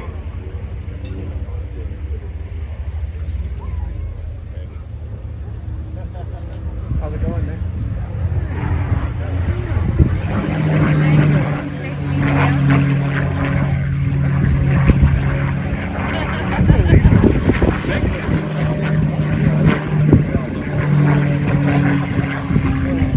The one thing that set the Mustang off from many of the other fighters of the time was a job that was told by the critics to North American, you can't do it. And that is a laminar flow wing. These things are tough to build. The tolerances on these are very exacting. North America was told, you can't do it. North Americans said, hold my beer.